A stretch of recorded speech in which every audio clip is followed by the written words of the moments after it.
So if you stumbled across this video, then chances are you fit into one of these two categories. Either you already own a Canon M50 like me, and you're trying to figure out if the EOS R10 is a worthy upgrade, or you don't own either one of these two cameras, and you're trying to figure out which is the better value for money and which one you should get. But don't worry, because by the end of the video, you're gonna know exactly what I'm gonna do, and hopefully you have a better idea of which one of these two cameras is better for you as well. So to help make your decision a little bit easier, first, I'm gonna tell you a little story. So the other day, I was watching a video by a creator named Dan Mace. He rented a cinema camera that's from the 70s. It's called the Arri Alexa Flex SR3. Now this cinema camera is pretty old school, so it shoots on film. For all you young guys out there that have only seen the digital age and y'all don't know what film is, Google film strip or film reel, you'll see what it is. It's like this big circular thing that has rolls and rolls of film strips inside it. Now if you wanted to buy that camera today, it will cost you $65,000. And the film that you need to be able to shoot with it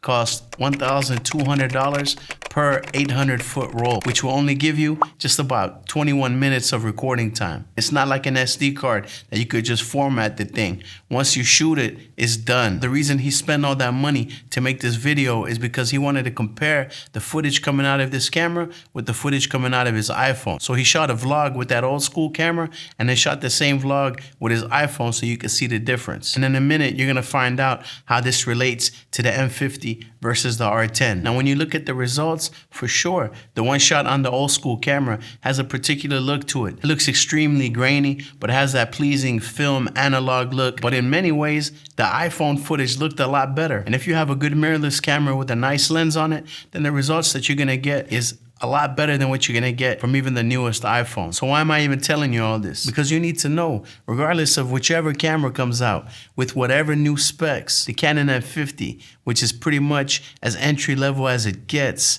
is still a supercharged, beastly animal of a camera. The poor guys that used to shoot movies on that $65,000 Arri cinema camera would have been ready to pay twice that much, or possibly even give up an arm or a leg or a kidney or something to be able to have a camera that was as powerful, portable, and easy to use as the Canon M50. So if you own an M50, you don't have to feel like you need to replace it every time a new camera comes out. As long as it's paired with a good lens, can do everything that that cinema camera used to do, and then some. Plus it could fit in your pocket. So am I telling you not to get the R10? Nope. As a matter of fact, I'm gonna be buying the R10 and eventually selling my M50. So they often say that you should shoot with the best camera at your disposal, or the best camera that you can afford. So I'm not against getting the latest and greatest. I just don't like to use it as an excuse not to create meaningful things just because I don't have the newest gear. Matter of fact, a lot of the stuff that you see on my channel has been shot with the M50, and I got all kinds of tutorial videos about all types of budget camera gear. And once I get the R10, I'm gonna be making tutorial videos about that as well. So if you're not already subscribed, make sure to do so, and hit that little bell icon as well so that you're notified every time I put out a new video. All right, so now let's get into the meat and potatoes of this video, which is the specs of the R10 that to me justifies the higher price of this camera as compared to the M50. Now the reason I'm making the switch is because Canon added 2 new photo features to the R10 and 3 new video specs that I actually need for my work. But you might not need those features at all.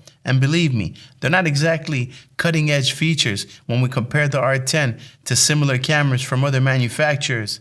But what can I say? I'm a sucker for Canon colors, ergonomics, and ease of use. So then what am I talking about exactly? So on the photo side, they've brought in the autofocus system from the R3, which is pretty amazing. And it also has a pretty impressive burst rate where you can fire off a whole bunch of shots and they're all gonna be in focus. And all of that is gonna be extremely useful for sports, wildlife, and other types of photography that has a fast-moving subject. But the main reason I'm switching is for the video features. The main one being that they removed the 30-minute record limit, which means that you can use the R10 to do long-form content like podcasts and interviews, etc. And the fact that the footage is going to be true 4K, which is downsampled from 6K, means that you can use the R10 as a B camera to one of Canon's cinema cameras. And even though they're not including C-Log, but at least they are including the 10-bit HDR mode that's in the R7 as well. Now, as many of you may know, I shoot in 4K on the EOS R, and then I mix in there 1080 footage from the M50. But what I do is I upscale the 1080 footage from the M50 so it all exports as 4K. And at the end of the day, you really can't tell much of a difference unless you pixel peep. So even though 4K isn't necessarily a big deal for me personally,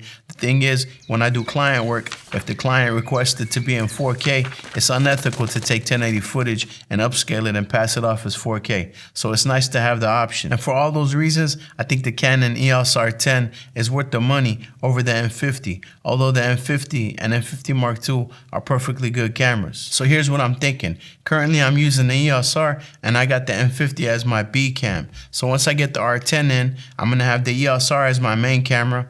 The R10 is gonna be my B cam, and then the M50 is gonna be my C cam. And that way I'll be able to have 3 angles when shooting podcasts, interviews, documentaries, etc. Now, the issue with that setup is that the M50 and the EOS R still have the 30-minute record limit. Now, if Canon were to change that in the future through a firmware update, that would be amazing. But if the past is any indicator of the future, then I really don't see that happening. So anyway, once I get my money right, the ideal situation would be to have one R5C as my main camera and 2 R10s as my B and C camera. That way I have 3 cameras that are all capable of shooting true 4K and none of them have any record limit. But that's gonna have to be down the road a bit. For the time being, I'm perfectly content with the EOS R as my main camera. So if you're also trying to pick up any of the cameras that I talked about, I left links in the description below to all of these cameras as well as other useful gear that I found valuable. Now listen, if you like the new features that are in the R10, but the price is just a little bit out of your range and you prefer something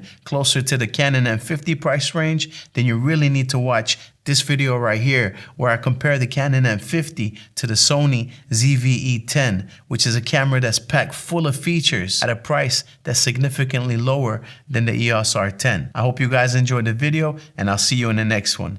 Peace.